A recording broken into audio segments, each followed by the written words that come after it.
Ready everything. Video's recording. How about your audio? My head's cut off. Oh, I've been recording this whole time.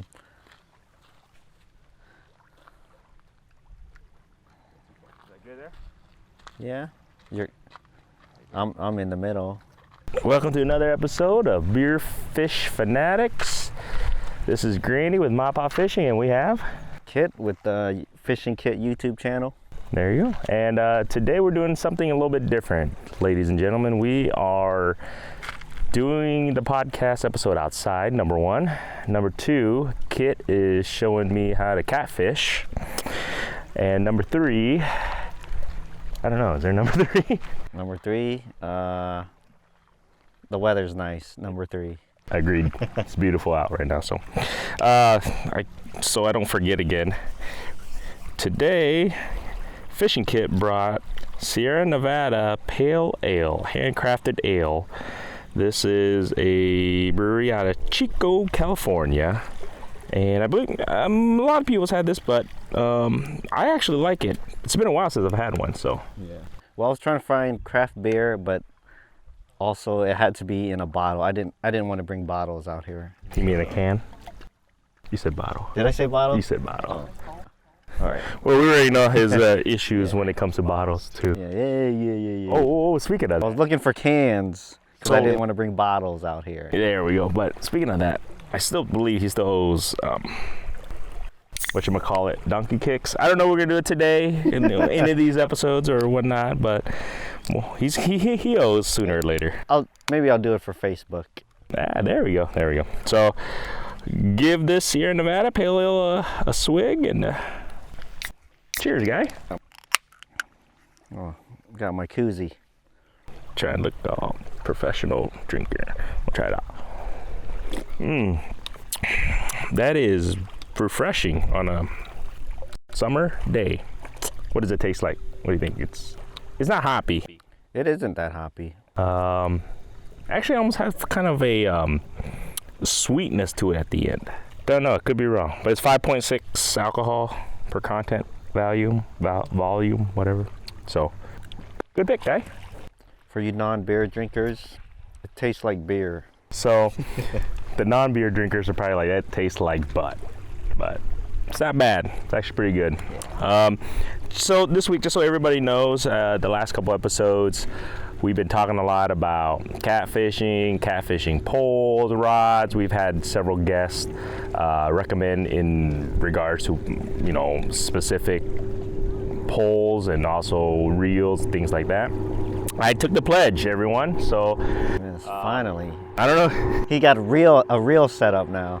I got a real setup, so I listened to these guys, and of course I went local. I went to get myself a Whisker Seeker catfishing rod, and it's currently right now has never caught a fish, so it's wet right now.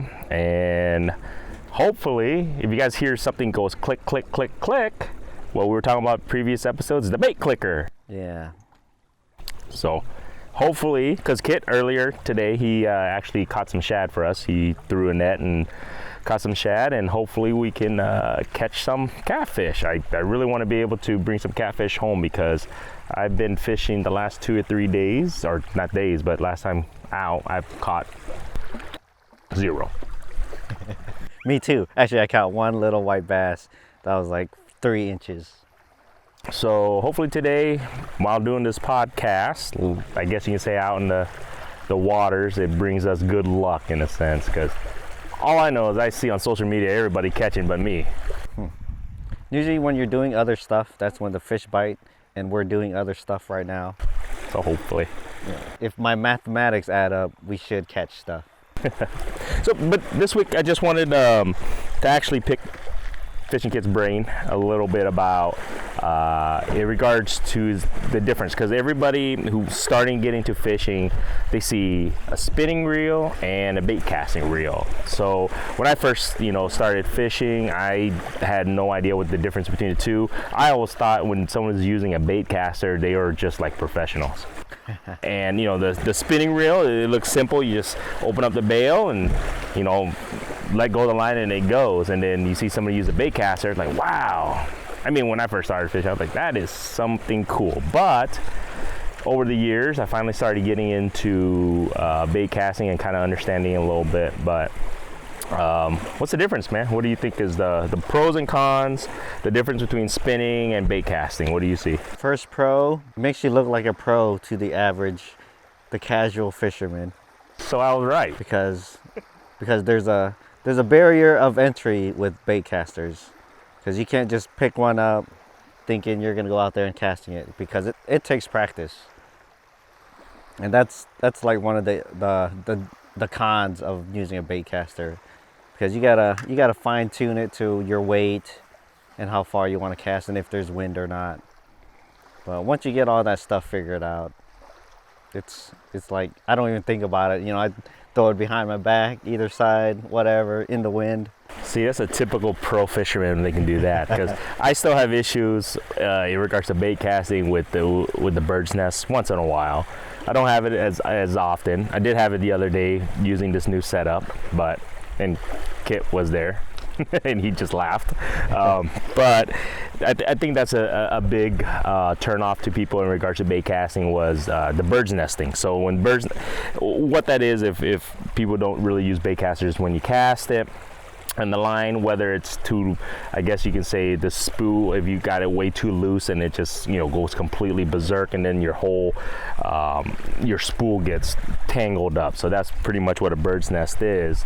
And I think people who start using bait casting, that's the very first thing that they encounter when they first cast or two, and it kind of discourages them. But what I recommend, because what I did was I looked at YouTube, how to start using a bait caster, and it helped me. I don't know how you learned, but I think when I did that, and then you just kind of go into the backyard or your garage or whatever, and you just kind of slowly cast with no hooks, obviously, but with a little bit of weighted, so you can kind of practice your bait casting. I think that helps a lot. I guess you can say you can cast further with the bait caster, correct? Or Yes and no. Well, when you bird's nest, what's happening is the spool is spinning faster than the line's coming out. So that's why you get that backlash. So like the spool, like you got X amount of line coming out, opposed to, you know, your spool is spinning way too fast. And then so it just backs up, and then that's how the knots happen. Like if when your lure hits the water, you know, no more lines coming out, but if your spool's still spinning, it's basically letting more and more line out, but that line isn't getting pulled out, it's just bunching up in your spool. And then, you know, once you have to dial it in. Like once you get it dialed in to the point where the spool isn't over spinning compared to how much line's coming out. That's why a lot of times they tell you to, like, once the lure or whatever bait hits the water, you stop the spool. That way your spool isn't spinning. And then that's how backlashes happen. So I think I'll put the link to one of Fishing Kith's videos that he's using his bait casting setup, because he usually uses it quite a bit to catch wipers. And you guys can kind of see what he's talking about. When he casts, he doesn't really stop the water. I think, like he was saying, he sets it up perfectly where when it hits the water, his spool literally almost stops, right? Almost. Right. Yeah. Once you use it long enough, you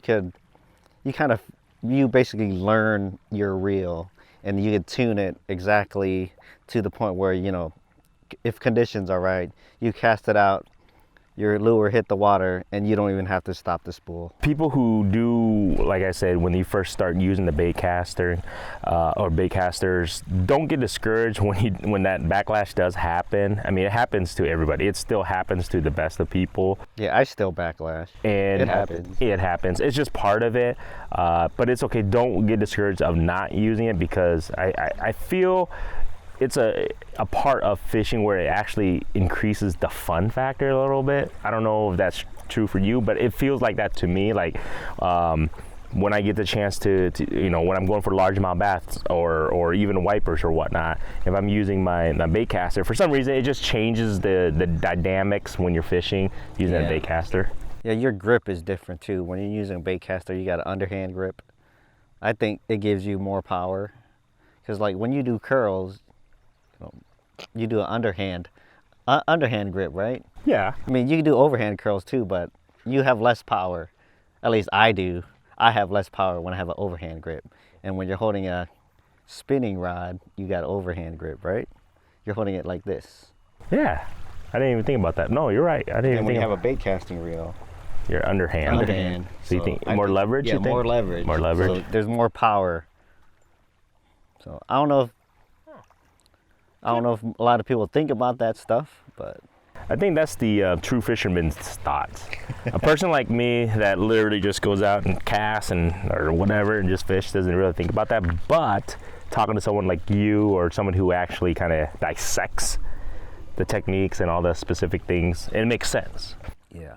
So that's interesting. So, oh, by the way, so everybody's listening or watching this, this is the first real true, I think you can say, video that I've ever done where it's actually fishing involved. Usually on the MaPop channel, I don't do any fishing, so like I said, hopefully you guys are bringing good luck and I can catch a fish. Would be ideal, because right now my wife's been laughing a lot that I haven't caught jack in a while. So hopefully the bait clicker goes, guys. We'll see though. See, another pro for a bait caster, you could put heavier line. So when you say heavier line, you're talking about like braided line? Braid or mono. Or mono. Because, well, I like using braid on bait caster and spinning reels, but like with spinning reels, it comes off the top. So the thicker your line, the more the curly cues, as you call.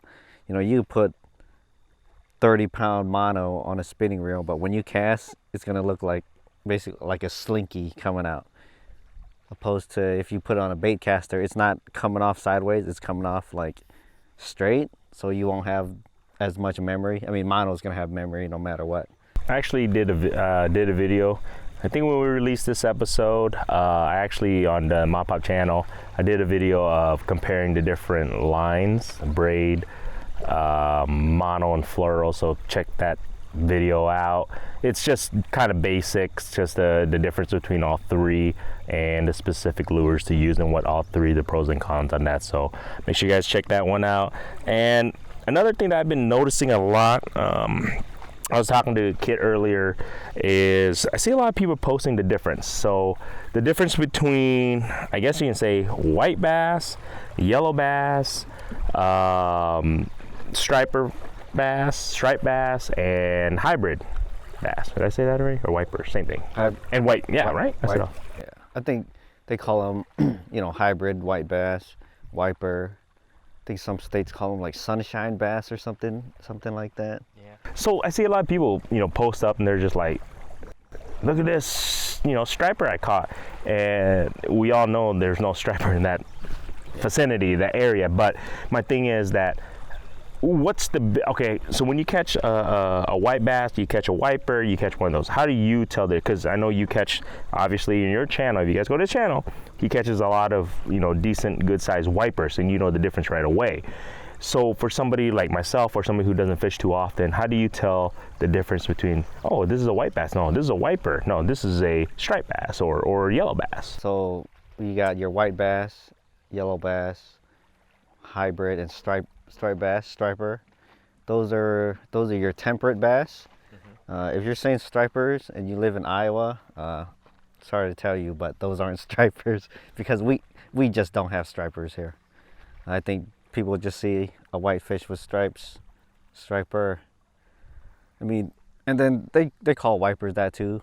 Technically, they're half right, but also half wrong. Wiper is a hybrid between a white bass and a striped bass, ocean striped bass.